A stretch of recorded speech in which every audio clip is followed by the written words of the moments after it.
Okay, quick backstory. Over the past 3 months, I've been making a small series of videos where I break down every single HYTALE zone and what they have to offer, so I decided to put them into one big video where you guys can see each of the zones and compare them. If you want to watch a certain zone, there will be timestamps in the description. Other than that, enjoy.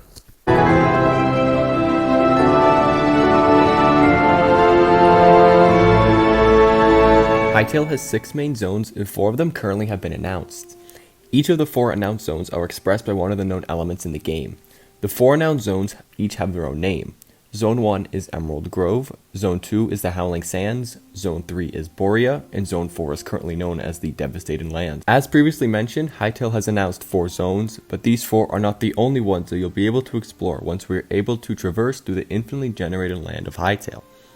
In January of 2019, HYTALE released an Introduction to World Generation blog post. In this blog post, we get to see in great detail on how the world generation of HYTALE can work in a few of the zones. A key highlight in this blog post was an image called the World of Orbis, where for the first time we get to see that there are more than just 4 zones. We can still see that there are still 2 zones that HYTALE has yet to announce.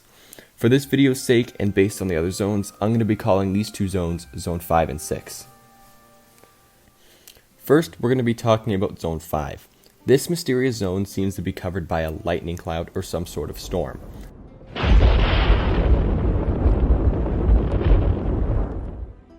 Some HYTALE fans think that this lightning cloud is just to block us from spoilers, but I personally believe that this Zone 5 correlates with the lightning element. This just makes sense because each of the announced zones have their own element that relates to them. If you guys don't know, Zone 1 is represented by the earth element, Zone 2 is represented by the wind element, Zone 3 is represented by the water element, and Zone 4 is represented by the fire element. If we follow this path, then we get Zone 5 represented by the lightning element. There has also been a theory going around that Zone 5 could be the floating islands that we see in the dungeon entrances concept art, also found in the World Generations blog post. This theory has a lot of logical sense because we see Zone 5 covered in lightning clouds. With clouds, you have the sky, so there is a possibility of a completely different ecosystem that inhabits the zone that all live in the air. As cool as this would be, I do not think that the floating islands will be the case in Zone 5, because in that floating islands entrance concept art, we see the mark of the wind element, which just leads me to believe that this entrance will be in Zone 2 as maybe some sort of side quest, or maybe some main story quest. In my opinion, I think Zone 5 will be broken up into 2 vastly different parts. For this video, I'm going to be calling them the outer core and the inner core, or something like that. I'm not really too good with names. The outer core can be completely uninhabitable, but once you get through the deadly lightning storm, you enter a paradise. This gives me Journey to the Mysterious Island vibes. If you guys haven't watched that movie, it's got Dwayne Johnson in it, it's amazing. And it ties well into the story as we assume that Varen and his army are trying to corrupt and take over Orbis. We all know that Gaia is dead or completely drained of her power. Your mission as a player is to go to Zone 5, get something important in there like a lightning crystal to accompany the other 4 element crystals to awaken Gaia and battle Varen's army. The lightning cloud is around Zone 5 and could be a way of protecting the paradise and keeping the army of Varen out and stopping from taking over the 5th element. But another theory could be also just that Varen's way of protecting his zone, which is Zone 6. Just like Zone 5, we know very little about Zone 6. We don't even know if it'll be called Zone 6. Just like Zone 5, there have been many theories about Zone 6 and what it could be like. If we give Zone 5 the element of lightning, we have to give Zone 6 the element of void because it is the only element without a zone yet. In the World of Orbis concept art, Zone 6 is covered by dark clouds. There is no lightning in sight, but if we take a closer look, we can see some faded green-yellow circles and a little more purple vibrant glow at the top. Coincidentally, purple and yellowish green are the main colors of Varen. Wow, who could have imagined? What a good coincidence. I believe that Varen, or the source of Varen's creatures and magic, are based in Zone 6. There are also theories that Varen's power comes from the planet Nexus, but that'll be addressed in another video. If these 2 zones are beside each other in-game, then my theory about the lightning defending the paradise could potentially be true. What if Gaia hid something in Zone 5 and Varen wants it, or maybe Varen has the first 4 element crystals, which we know is earth, wind, water, and fire, and now is trying to get into Zone 5 to get the 5th and final element, which is lightning. All of these are possibilities, so I'm currently not ruling out any potential theories for Zone 5 and 6. There is another theory that I want to talk about though. It lies along the wall of the lightning protecting Zone 5. How cool would it be if the elements are reacting to the slumber of Gaia and the lightning element is doing everything in its power to protect itself from Varen, creating a deadly storm which keeps out anybody? I don't know how you guys feel about this, but I think it would be such a cool aspect to the game, and I would do literally anything to master the lightning element because, you know, I'm the Flash. Next, I want to talk about how we can traverse through the lightning clouds of Zone 5.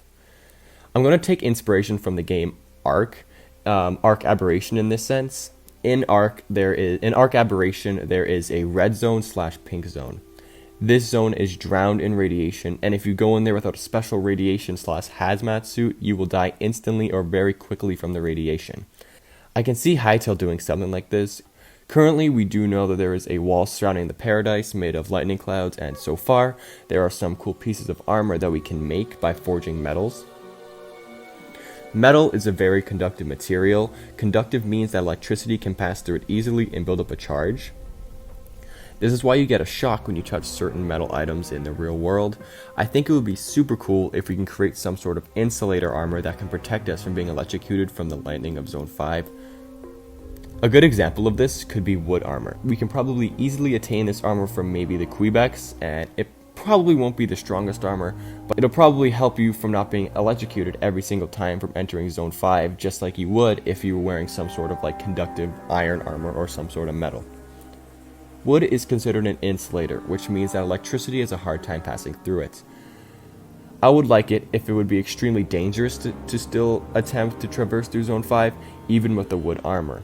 Just because you're wearing insulated armor doesn't neglect the fact that you can't be electrocuted, because we know that lightning takes the quickest possible path to the ground. So if you are the tallest object, lightning has a better chance of hitting you. This is why you see so many tops of trees and roofs of buildings getting struck by lightning. I would love to see some high rocks or some tall dead trees that you have to navigate through while trying to not get struck by lightning. I feel like it would be a cool learning aspect for the game while teaching kids the dangers of lightning. Once you make it through the lightning storm, you are met with the beautiful and rewarding paradise, or as I like to call it, the eye of the storm. It's just little things like this that can really change HYTALE for the better and give you as the player an extremely immersive feel and a challenge that most will likely enjoy. There is a background on one of the pages on the HYTALE website that shows us some sort of image with Zone 6 look and colors. This image shows us a very dimly colored background of some sort of mountain range. The highlights of this image are the green liquids that flow down the mountain and the bits of purple glowing orbs that we can see flying around. This image is just screaming Zone 6 vibes to me, because we can see the exact same colors that I pointed out before, that is in the World of Orbis concept art. If you enhance this image's brightness to what I have on screen right now, there is no doubt in my mind and nothing that can change my mind that this isn't Zone 6. This is where I believe the source of Varen's power comes from and where a majority of his army will most likely come from.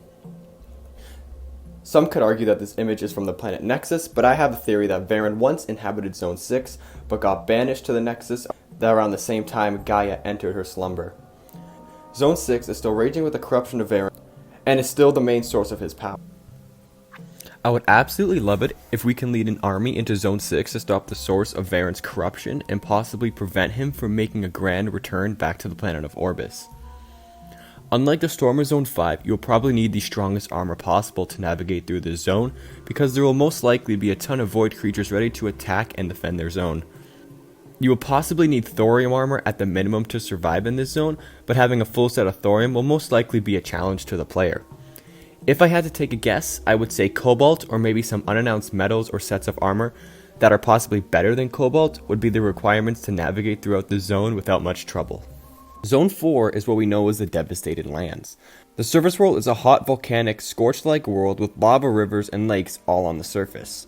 However, once you go underground, you can come across lush thriving environments with dinosaurs. Yes, you heard me right, dinosaurs and other prehistoric mobs. So guys, today we're going to be talking about Zone 4 and everything that we know about it so far.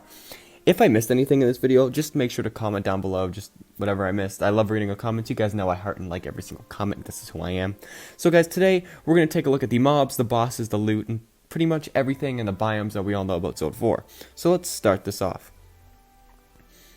So guys, there aren't quite a few mobs in Zone 4. There's not as many as Zone 1s, 2, and 3, but Zone 4 has quite a few like very interesting mobs compared to like the different zones.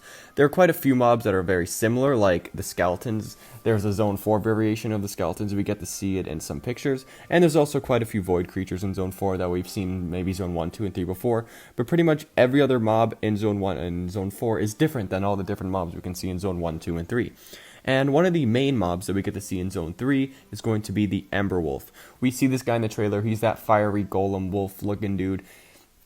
He's super cool, and probably don't want to fight him, honestly, really don't. There's also that lava cave mob. We're not really too sure if it's going to be in a Zone 4 cave, but he has the same like body structure of the Ember Wolf, how he's like lava rocked all together. So I'm going to put him as classified as a Zone 4 mob right now.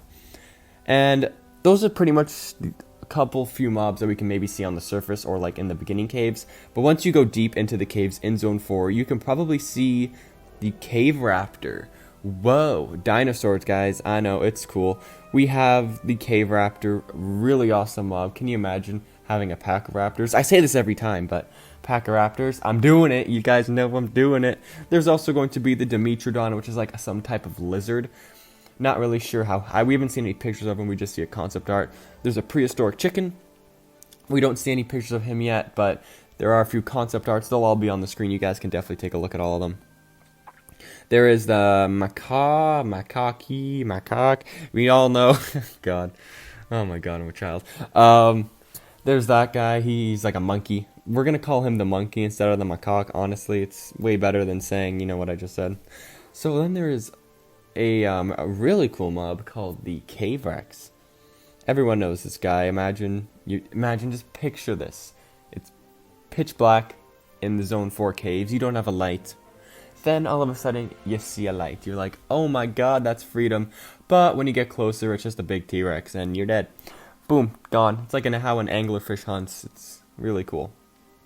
And last but not least, probably the main like good guy mob that you're going to see in Zone 4 is going to be the Slothians. And I'm presuming that they're going to be like your biggest combatants. Not combatants, your biggest like friend.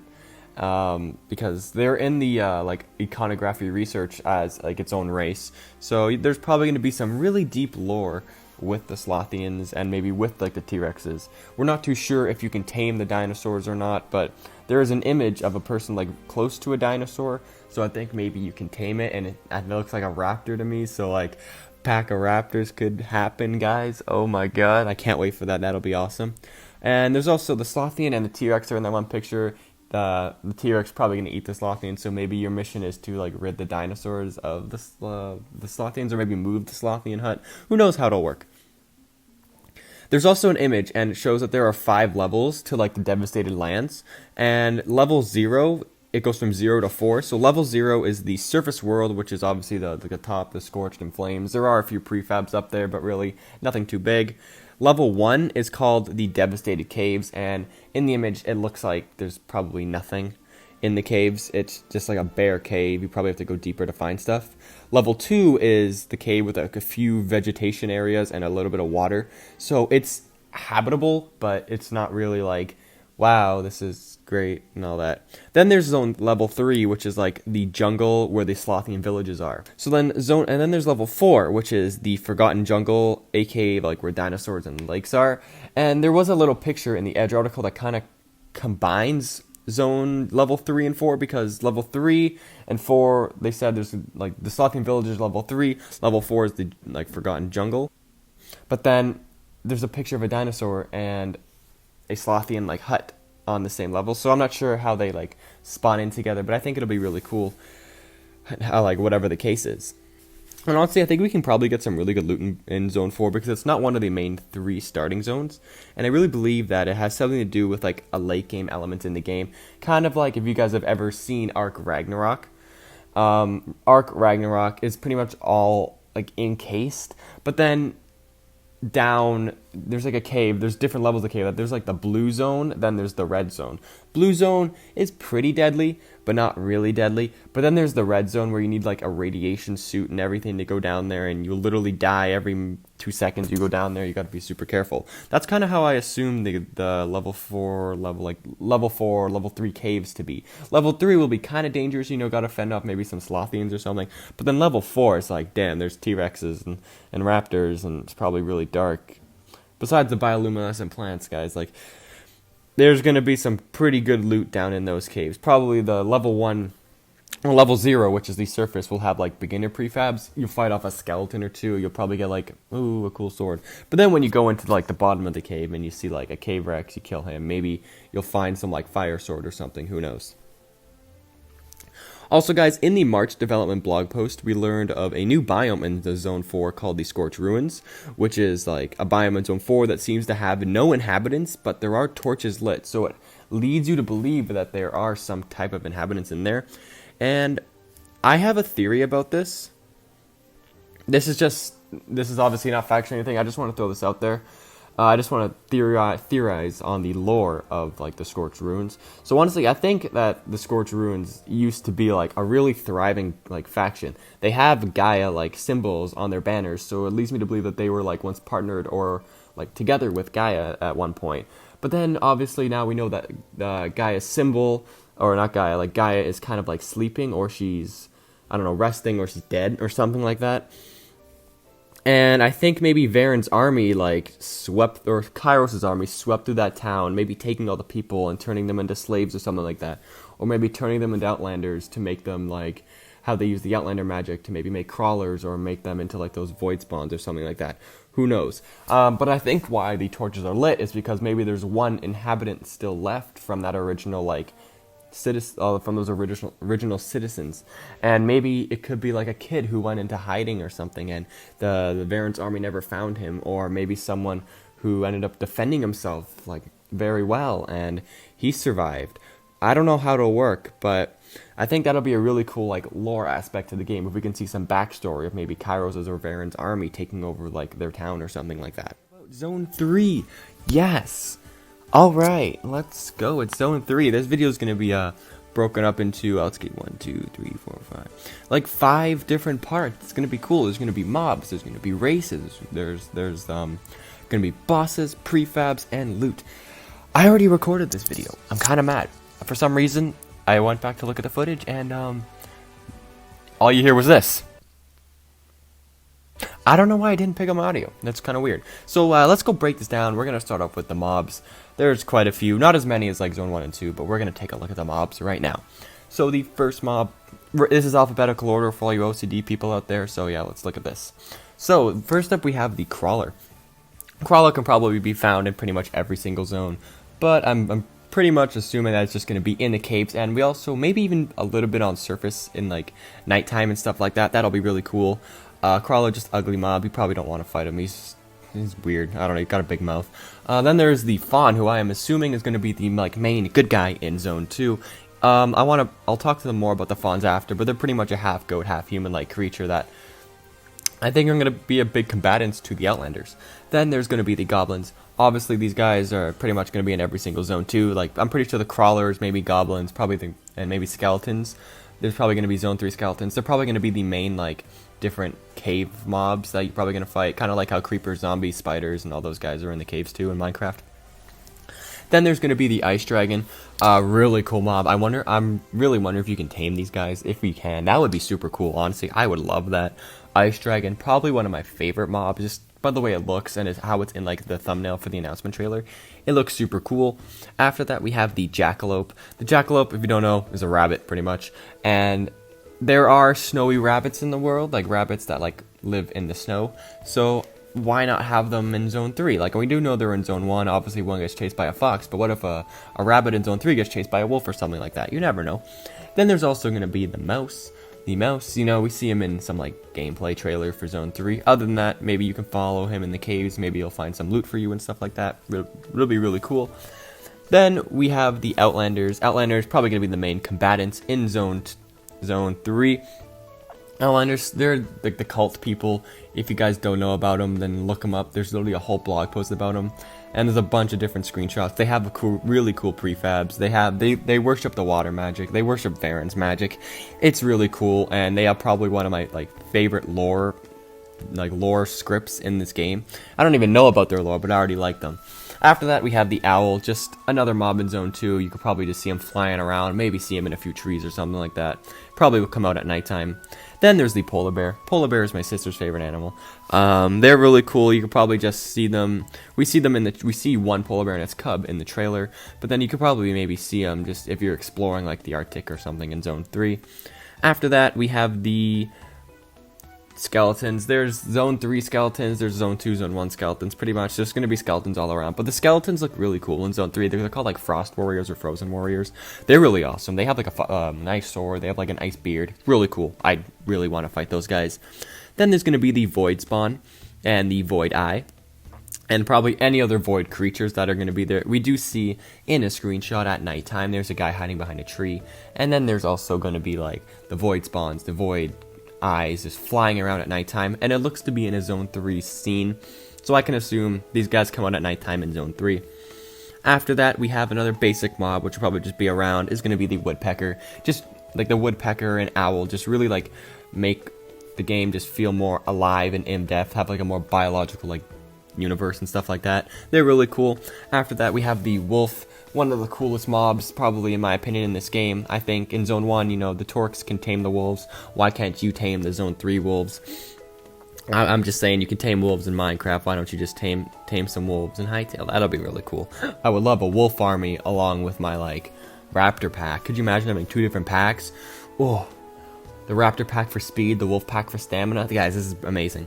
And last but not least, we have probably the main, like, mob that defines Zone 3, and it's going to be the Yeti. Probably one of the main bosses in Zone 3. Next, I want to talk about the 2 races that we get to see, like the 2 most popular or most, I don't know, definite races that you can probably side or not side with in Zone 3. And the first one is going to be the fawns. The fawns are the half goat, half human-like creatures that we can see in Hytale. They're not confirmed to be a Zone 3-like creature, and they're also not confirmed to be a race. But I really do, there's something about these guys that I do think will be like make them a race in this game. We do know in like the Outlander thing, they said the walls of an Outlander village, of the Outlander villages, are really high to keep something out, and it could be the Yeti, yes, but it also could be the fawns. They built their walls. The Outlanders build their walls high so that the fawns can't jump over the walls. You see what I'm saying here? Fawns, really cool. I really want to know a little more about them though. After that, there are the Outlanders. We all know who they are. They are the cult people that use the water magic, use Varen's magic, and they pretty much, like, they worship the dead and all that. They're really cool, probably my favorite race. Sorry, Connor, I know you like the Quebecs, but man, I'm an Outlanders type of guy. They're so cool. I would love to side with the Outlanders, I hate to say it, but I kind of would, using their magic against themselves. Oh, that would be awesome. Plus, if you get to work with Kairos with them, that would be really cool. It's another theory that I have. After that, we're going to take a look at some bosses. Yes, bosses are super cool. So one boss that I want to talk about, probably the like little beginning Zone 3 boss, is going to be the Yeti. He's probably, you see him in a screenshot. There's people with like barely any armor. I think they're wearing like copper armor and they're fighting him, so it doesn't seem like he's the most challenging type of boss, but probably he's going to be one of the bosses that you spawn in the game. If you see him early on when you have like wood tools or something, he'll kill you many times, but once you get like maybe some good iron armor, got a long range bow or something, he's probably going to be no match. After that, there's the ice dragon. Really, really cool. I wonder if, I'm not sure if you can tame dragons at all, but I would love to tame a dragon. I don't know about you guys, but if you can ride an ice dragon, or a lightning dragon, or a fire dragon into like the battle against like the void dragon, that would be so awesome. Like, who doesn't want to ride a dragon into a battle? Like, am I wrong? Like, am I wrong? You can't tell me I'm wrong here, guys. Honestly, because I'm not. You know I'm not. We also don't know if there's going to be like a fire dragon, ice dragon, earth dragon, or wind dragon. We just know that there's going to be ice dragon. I really hope there is dragons per zone. I don't know, maybe, but like how they will look. Maybe the ice dragon is the most menacing. Maybe there'll be like a little smaller dragon for earth, or there'll be like an extremely overpowered thunderbird type dragon for like the lightning dragon. Who knows? It'll be really cool. I can't wait to see those. And probably the main boss that we're going to fight in Zone 3 is going to be the Outlander Priest. But there might also be another boss that is like not disclosed yet. Like, as I'm saying, like Zone 1 and Zone 2, they're pretty tiered. Like, Zone 1 is really tiered. You have yourself and Chieftain as like the early game boss, and then maybe you have like the Void Spider as a late game boss. And in Zone 2, you have like maybe attack a regular Ziggurat, but then you have like the Broodmother as like the late game boss in Zone 2. We don't know what like the early game, like I think the Yeti is going to be the early game boss. And the Outlander Priest is a late game boss, but we're not really too sure. We don't have that much information about it, and I would love to speculate the Outlander Priest is like super overpowered and everything, but I'm not really too sure because he's just a guy that harnesses the power of water. Also, if I haven't mentioned, the main element in Zone 3 is water. You get to see a bunch of water crystals.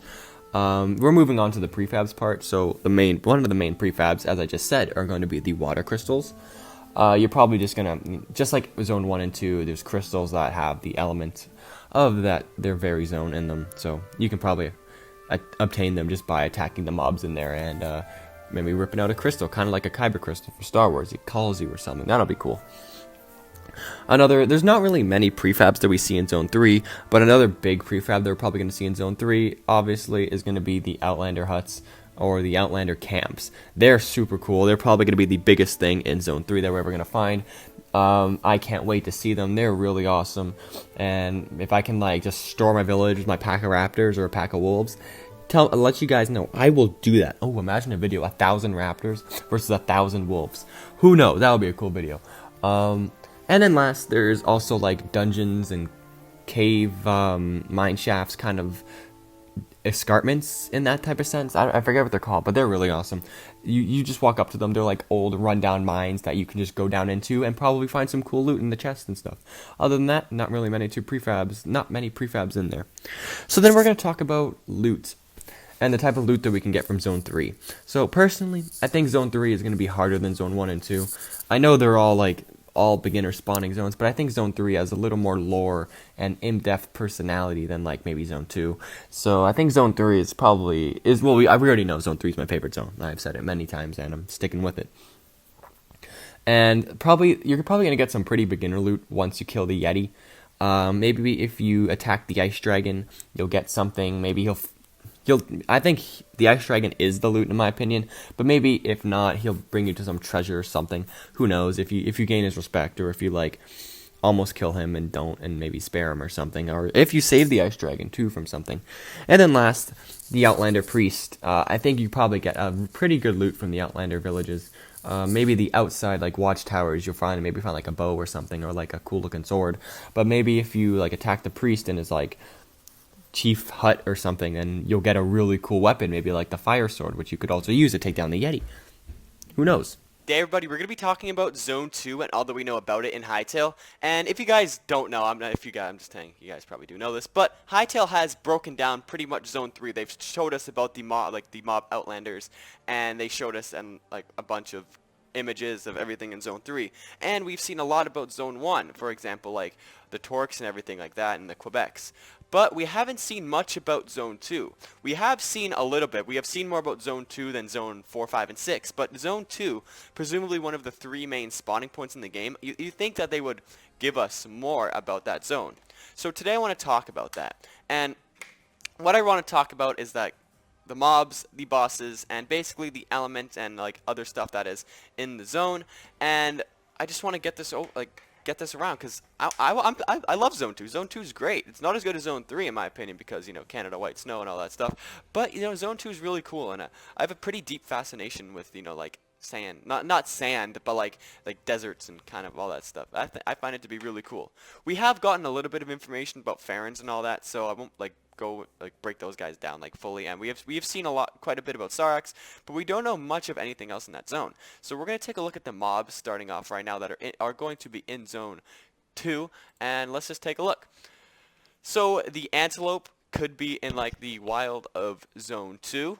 We have the cacti, which the small little cactus guy could be in Zone 2. The crabs we assume could be on the beaches of Zone 2. Crocodile, it looks like it's in Zone 2 in this background image of Hytale's website. That'll be really cool. I would love to see those guys in Zone 2. Next up, we have the Farons, as we said, probably going to be the main good guy mob in Zone 2, so you guys are probably going to partner with them. Also, they like meat, so if you want to partner with them, give them meat. I think that's how it's going to work. There's probably going to be a bunch of different type of fish in Zone 2. I'm not, because they're going to be near oceans. Flamingos, 100% going to be in Zone 2. We see them in a background, wallpaper image. Horses can be seen in Zone 2 and some other images, so that's really cool. Can't wait to see them. Humans could be really cool. I would love to see humans in Zone 2, maybe like a humanoid faction. Hyenas we've seen in Zone 2. You probably don't want to fight them in a pack. Maybe take on one at a time. I don't know, kick them in the nuts or something. Who knows? Yeah, fight him. You could probably see the mob of the Klopp in Zone 2 because they're considered to be the wandering traders. Oh god, I call them a trader. Traders, like they're gonna be like villagers except they wander around the earth, and you can probably trade stuff with them to get cool stuff. I presume them to be mainly in Zone 1, but you guys can probably find them in Zone 2, Zone 3. I don't know about Zone 4 though. We have the Meerkat. The Meerkat, we get to see a really cool image of the Meerkat in Zone 2. I love the Meerkat, really cute mob. You're probably not gonna interact with them like quite often, but maybe you can like spear one or something and put them in the barbecue or something. Who knows? So there's a mob called, I'm not sure if it's a mob or it's not called a mob, but it's called the Sand Empress. I'm not really too sure what it is. So I saw a theory on Twitter about like the ziggurats and how the Pharons or the Saraks, because they enslaved the Pharons to make them the ziggurats. I saw that was a really cool theory. If I can find whoever put that up, I'll put it on the screen right now, but it's not my theory, it's someone else's theory. They're getting full credit for it. It's really cool. They said that, I think what they said was the Sand Empress was a Pharon, and the Saraks captured them or something like that, and it's just really cool how they used the slavery of the Pharons to make like these type of ziggurats and all that. I think they're really cool. And speaking of Sarak, we're going to take a next look at the Saraks. Saraks, those stupid bug-looking mobs that you don't want to get near. They're ugly, yeah. We've seen them. We've seen a lot of them before. Probably the main, whatever, you know, antagonist, protagonist, whatever the bad guy is of those guys in Zone 2. There's probably going to be some, like, I don't know, some sand spiders in Zone 2. Probably don't want to fight those guys. They're usually poisonous. We also have the Void Spawn, which I presume is going to be protecting the elements of wind, because we know that wind is the element in Zone 2, and we got to see in a picture of this Void Spawn, there is a wind crystal in the background, so I think he's protecting what looks to be the wind crystal. And the last two mobs actually are going to be the Vulture, which we can very briefly see, but we do see it in the game. It's a little screenshot of them in the cliff. It's very blurry because we have to zoom in a lot to get it. Sorry about that. And last but not least, we have the Warthog. I'm not sure if this is confirmed. Oh, no, it is confirmed because, yeah, the Warthog was in that video with Timon and Pumbaa. You know that video? Yeah, we have that. So, guys, those are all the... Oh, and zombies. Zombies could be in Zone 2. We see that in the gameplay video. Almost forgot about those guys. Wow, that would have been crazy if I forgot about them. So next we're going to move on to bosses that we can see in Zone 2. And in Zone 2, I'm presuming there's going to be maybe 2 or 3 bosses, not really too sure. Maybe like a small boss. If you like get on their bad side, maybe like the Pharon Chief could be a boss. I doubt it. I really highly doubt it. But you never know. They could be a boss. Another mini boss that I can see in Zone 2 is going to be the Void Spawn. He could be a beginner level boss that you get in Zone 2 to get your Wind Crystal. Maybe you kill him, you get some, maybe get his sword or his armor that he's wearing. That'd be really cool. Melt his armor down, make it into your own armor. I think that'll be a really cool idea. And last, the big boss I'm presuming going to be in Zone 2 is going to be the Sarak Queen, or the Broodmother, as we've seen in concept arts. Broodmother, this is probably going to be the one fight in Hytale that I'm not looking forward to. Besides like spider battles like the Void Spider and Broodmother. I just feel like they're going to be super annoying, and if they just spit webs at you, man, that's going to be so annoying. And if you have, oh god, I need to fight in the little Sarak nest with that meat sound comes up. That's disgusting. That's yikes. All right, so that's enough about bosses. I don't want to gross myself out, but we're going to talk about other things that we can see in Zone 2. And in Zone 2 is we can basically presume that you guys are going to be like probably in between Zone 1 or near the bottom of the world, because we know that it goes like, you know, like up north is where it's cold. That's where Zone 3 is going to be. In the middle is like kind of where it's like mediocre temperature and all that. So that's where the Zone 1 is going to be. And then in the middle or the bottom where like the equator is, we're presuming that that's going to be like the hot area. That's where Zone 2 is going to be. And around that is going to be an ocean. So I think maybe after you defeat Zone 2 or like kill the Broodmother or something, then that's where you're going to find the loot to tackle like the ocean biomes. Maybe like not the deep ocean. I think that'll be more Zone 4, Zone 3 type of things, because Zone 3 of water, Zone 3's element is water. But I think it would be really cool to get some beginner water loot, because I think you're going to probably attack. I would like to get Zone 1, Zone 2, Zone 3 done in order, but I want to spawn in Zone 3 and then move Zone maybe 2, then Zone 1. So yeah. Also, as I said before, the element of Zone 2 is going to be wind. You get to see some wind crystals. It's really cool. I do like the wind. Winds are really cool. If you guys didn't know, the Farons have freedom bracelets that have the engraved symbol of wind, and the element of wind is presumed to be like represented as freedom, and the Farons wear those bracelets to remind them of their past slavery of the Saraks. I do think there's going to be some pretty heated relationships between the Saraks and the Farons in Zone 2, and if I were to choose one person to side with, I would rather choose the Farons. I don't want to be like the Bug Dude. That's pretty weird. That's for like Billy the Exterminator, if you guys remember that show. That was a sick show, by the way. Zone 1 in Hytale today, and in Zone 1 is the zone that we know most about so far, so I thought, you know what, it's Zone 1, and I have the most information about it. Let's do this one first. So today's going to be broken up into a bunch of different parts. We have elements, mobs, bosses, prefabs, and possible rewards that you can get from Zone 1. So we're going to start off with the element in Zone 1, and as probably all of you know, the element in Zone 1 is going to be the Earth elements. We have a bunch of different in-game gameplay screenshots of Earth crystals in Zone 1, and it's pretty safe to assume that Zone 1 is going to be surrounded by Earth. I assume Zone 1 is the most basic zone, Earth probably the most basic elements. There's a ton of evidence saying that Earth and Zone 1 are the same. I'm not going to just make a full detailed essay about it, but I just want to cover that.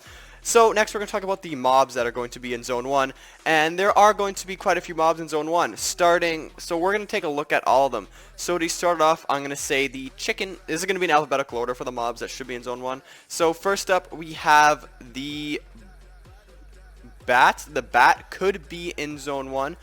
We obviously don't have none of this is all confirmed in Zone 1, but the bat could be in a Zone 1 cave. That could be really cool. We could also see the cat in Zone 1. The cat is another amazing mob. The bat and cat could probably go for all of them. The cattle we have seen in Zone 1. The chicken probably going to be in Zone 1. The clownfish probably in Zone 1. The crab most likely Zone 2, but probably going to be in Zone 1. The crawler could be in some Zone 1 caves. The crow probably in Zone 1. The deer is in Zone 1. Ducks definitely in Zone 1. We have the fawn could be in some swamps of Zone 1. Just any type of fish could be Zone 1. Flamingo probably Zone 2, but also could be Zone 1. We have the fox and the frog, definitely two Zone 1 creatures. Giant white spider we get to see in the caves, which could be Zone 1. Goblins definitely, I'm assuming, going to be Zone 1, and so is the grizzly bear. The horse probably going to be in Zone 1 also, along with the jackalope, which is like a rabbit. I'm assuming the creature, the clops, are going to be in Zone 1. And we also have mice, whatever you want to call them, in Zone 1. We have owls, maybe pigs, pigeons, pikes, piranhas, all in Zone 1. Pufferfish might be in the oceans, probably not. We have rats, most likely going to be in the caves of Zone 1. Sheep, definitely going to be in Zone 1. Skeletons, probably going to be in Zone 1. Snails, snakes, sparrows, spiders, all probably going to be Zone 1. As we know, the torques and the quebecs are 100% going to be in Zone 1. They are the two main animals I'm assuming going to be in Zone 1. Vulture might be Zone 1. The wolf probably going to be in Zone 1 along with the torques. And last but not least, we have the woodpecker and the zombies definitely going to be in Zone 1. After that, we have bosses in Zone 1. I did cover this in my most recent video, but if you guys haven't checked that out, make sure you do. I'll leave a link in the description, and there is a card coming up on the screen right now, so if you guys want to check that out, go ahead, click it, do it, I dare you. So the two bosses that I assume are going to be in Zone 1 are Chieftain, which is the big red torque, and we have the Void Spider, which could be like a late game Zone 1 boss. That one's not confirmed to be in Zone 1, but it says in Emerald Grove, so I think Emerald Grove is in Zone 1. So next we have places in Zone 1, or prefabs in Zone 1. Let's go with places in Zone 1. I'm going to throw a bunch of just backgrounds of in-game prefabs, and then I'm going to also talk on the screen, and I'm also going to talk about some places that can be in Zone 1. So obviously we have the Quebec villages, which are going to be a huge place in Zone 1. We get to see a lot of cool pictures of them. There's images of them in the trailer and all that. They look awesome. And there's also a place in Zone 1 called Emerald Grove, which I'm assuming is going to be near where the Quebecs live, but also it could be a place that is corrupted by Varan's magic, and we have to just save them from corruption. That would be really cool. I think that Klops could maybe live there too. That would be really cool. And last but not least, 4 rewards for Zone 1. Zone 1, as we all know, every zone is going to be tiered, so right when you start into the game, there's going to be very beginner rewards, maybe just like normal basic iron swords or whatever, like very basic armor. I think there is iron, so iron is definitely going to be a extremely easy one to get. Yeah, so iron is going to be extremely easy to get. I'm assuming that copper and iron are the 2 easiest ones. Thorium and cobalt are going to be extremely hard to get. We really haven't seen anything cobalt in the game so far, but we do know that copper is going to be the, like, obviously the copper color is like that orange. Iron is definitely going to be the type of, iron material. Thorium is that full green armor that we get to see in some screenshots, which I really do enjoy. And cobalt is the really cool diamond looking blue. And that's probably one of the top tier, like, weapons that you can probably get in the game.